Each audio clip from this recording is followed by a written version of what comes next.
on your side. This is WHAS 11 News. Right now at 9 o'clock, breaking news this morning. Interstate 65 still shut down in Bullitt County after a head-on crash. What we know about the 9 people injured. Also breaking overnight, another murder on the streets of Louisville, where police found this victim and what they're looking for now. Pandemonium in the River City. The Louisville Cardinals advanced to the Elite Eight after getting revenge on NC State. Our Whitney Harding is in New York and talked with Coach Pitino about the players and their victory. Plus, it's game day in Cleveland as Kentucky prepares for Notre Dame in the Elite Eight. I've got a preview of the matchup coming up. Good morning, Kentuckiana. It is 9 o'clock and 25 degrees outside. I'm Brooke Hash. We begin with that breaking news. All southbound lanes of Interstate 65 remain shut down in Bullitt County near the Lebanon Junction exit. Police say 9 people from 2 vehicles were taken to the hospital after a crash around 6 this morning. A driver headed northbound reportedly jumped the barrier and crashed into another car headed south. You can see severe damage to both vehicles, one on its hood.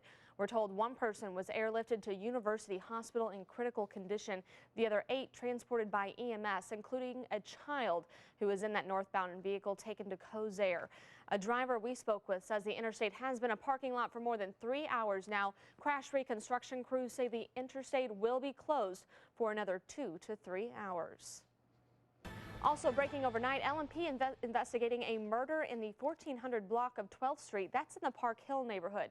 Just after 1 this morning, police received a call about a man slumped over in the front of a vehicle. Now, when police arrived, they did find a man in his 40s or 50s shot to death. The car was parked behind a home, but police are not sure if the victim lived there. Right now, they are still trying to figure out who the victim is.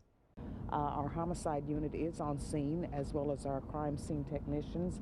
Will be canvassing the area, knocking on doors, talking with anyone who may have seen or heard anything. As always, police urge anyone with information to call them at 574-LMPD. Turning now to our forecast, it's downright cold out there this morning, but it's going to get much better. Our Reed Gaden joins us now with our forecast and something sweet from Shemp's Confectionery in Jeffersonville. Hey, Reed. Indeed. Hey, Brooke, good morning. The doors are already open here as we head into Easter week, 1 week to go, and the candy's going to be flying out the door here daily starting today. This is, yeah, well, there's no doubt about it. This is Warren and Jill Schimpf. We're going to make, it has been a busy overnight, a busy news morning. We're going to make a little news here in just a second. They've got a big announcement they're going to make. Let's take a look at our forecast for today.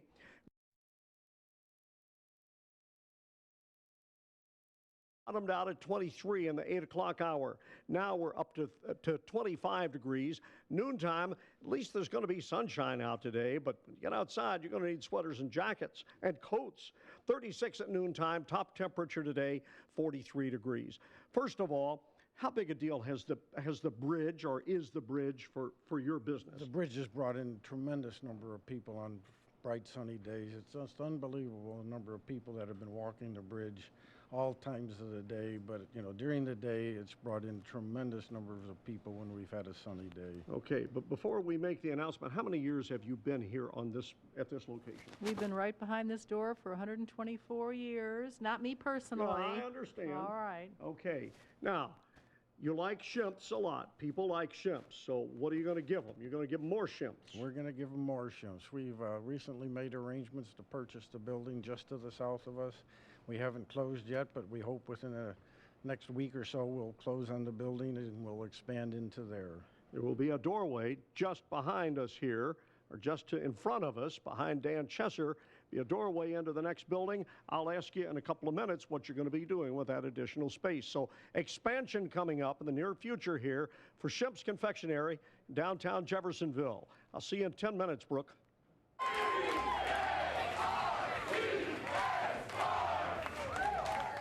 How about those Cardinals? A huge win last night for U of L. Now they're headed to the Elite Eight. It's a surprise to many that has expected this team to even have an early exit, but the rough and tough Cardinals scraped out another win. Our Whitney Harding is in Syracuse with more on a wild night of hoops. Well, a month ago when the Cardinals lost to the Wolfpack, it looked like things were going downhill fast. The team was just not clicking. The defense was completely off, and the young players were not stepping up the way that Patino and the rest of the team had hoped they would. Well, now this team's heading to the Elite Eight after beating that exact same Wolfpack squad. A big reason why? The young guys coming through, and last night it was Anton Gill hitting 3 clutch shots and taking down his hometown North Carolina State team. And he went in there and basically won the game for us with his 2 big plays. So I'm real happy for him. I just saw I had an opportunity. You know, we worked hard, we really worked hard all season, and I didn't want to go home. It's kind of weird. I didn't really realize, we were playing NC State, my hometown team, until somebody asked me about it yesterday, because we've been so focused on just what we need to do as a team. But, it's funny how things work, and, I'm just blessed to be in this opportunity. Terry came in and he switched it up tonight. He wasn't just attacking the basket and scoring. He switched it up and was helping the biggest rebounder, because he know that with this team, NC State shot a lot of 3-pointers and they were going to be long rebound, and he knew that we needed to rebound from the guard spot. He mixed it up tonight, and that's what we needed from him. And if he's probably going to let me live it down, I doubt it. The Cards now have a showdown on Sunday, 2:20, against Michigan State and Tom Izzo. It's going to be an excellent game. But before that, we're actually heading to Albany today to watch the Louisville women in the Sweet 16. So tune in to WHAS 11 for all of your Cardinals coverage, including the women's basketball team. For now, reporting in Syracuse, Whitney Harding, WHAS 11 News. Whitney, thank you. On the path to perfection, a lot of late nights. Once again, Kentucky gets the primetime game tonight. The Wildcats and Fighting Irish will tip off just before 9 o'clock. Our Ken Spencer is in Cleveland and previews tonight's Elite Eight matchup. Kentucky is coming off an emotional game, an emotional win against West Virginia. The Cats will have to find some more motivation against the Irish. I think a game in the Elite Eight with a trip to the Final Four on the line will be all the motivation they need. This is the NCAA tournament. I mean, everyone, it's fight. You got to fight or you go home. We all have the main goal at the end of the year, and, we know we have to take it one step at a time, and that's what we've been doing all year. So, I'm sure we won't have a problem doing it. Both sides understand the stakes, and for those who want to see an upset, the Irish feel the support. We are America's team tomorrow, Al. There's no question about it. Got some great texts. Kentucky may be a double-digit favorite, but neither side is putting much stock in that. This is a 1-game shot. He's got his guys playing as well as they've ever played. It's one game, so it's not like you're playing a series. If you play well, you're going to have a chance to win. So, we're going to go out there with a lot of confidence and hopefully get the win. The line I always use is smell blood in the water. This team has been so great when it comes down to, not just being satisfied to getting to places. We're just excited to play, and we want to just go make statements and go prove points. Experience should definitely play in the Cats' favor. They've been in this game a year ago. The last time Notre Dame played in Elite Eight, it was 1979. Reporting for Good Morning Kentuckiana in Cleveland, Ohio, Ken Spencer, WHAS 11 News. New this morning, details on another train versus car crash in Louisville. This one happening just before midnight last night at LaGrange Road and Linden Lane. The car was pushed about 200 feet down the tracks, but somehow the one person inside that car was not injured. Police are now trying to figure out what the driver was doing right before the crash. Now, 3 JCPS high school kids were killed when their car was hit by a train in Butyl earlier this month. Developing this morning, a liquor store clerk in Jeffersontown firing back against a would-be robber. It happened late last night at Coots Liquors on Watterson Trail across from the J-Town Fire Department. Police say a man came into Coots and demanded that the clerk walk to the back of the store.